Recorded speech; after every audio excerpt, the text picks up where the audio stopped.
Cette semaine, Luxeuil-les-Bains devient une des deux plaques tournantes du basket français. Nous accueillons les quarts de finale et demi-finale du trophée Coupe de France de basketball senior féminine au Palais des Sports.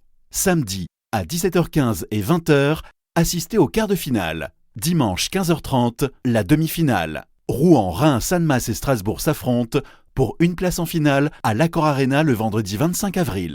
Comptoise Radio, conseil d'experts. Bonjour Diane. Bonjour Lucas. Vous êtes dentiste dans les Vosges-Chaunoises. Quels sont les risques lorsqu'on suce son pouce ou une tétine trop longtemps? Ah ça c'est une question qui m'est très souvent posée. À partir du moment où les dents sont présentes en bouche, la succion d'un pouce ou d'une tétine va avoir un impact sur leur position, mais aussi sur la position de la langue et donc sur la phonation. Lorsqu'on serre les dents, on doit fermer ce qu'on appelle la boîte de la langue. Ça va nous permettre de prononcer correctement les ch et surtout les s, pour lesquels la langue va s'abaisser et taper derrière les incisives du bas. Est-ce que vous pourriez essayer de me dire saucisson pour voir? Saucisson.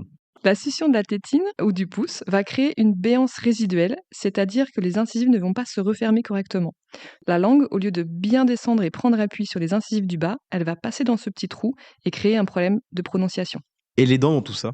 Pour les dents, le danger du pouce ou de la tétine, ça va concerner l'éruption, les premières dents de grand, qui sont les incisives aussi. Lorsqu'elles sortent sur l'arcade, les nouvelles dents sont encore malléables et en cours de formation, et lorsqu'ils les entourent aussi. La pression du pouce ou de la tétine va les propulser en avant dans une mauvaise position qui va être à la fois inesthétique et non fonctionnelle en conservant ce qu'on voyait tout à l'heure, le problème de la béance et donc de la phonation. À quel âge faut-il arrêter de sucer son pouce ou d'utiliser une tétine du coup? Dès que possible, et dans l'idéal, avant 6 ans. Mais bon, la règle d'or, c'est que l'enfant doit être prêt. Donc s'il a besoin d'un peu plus de temps, eh bien tant pis, on s'adaptera.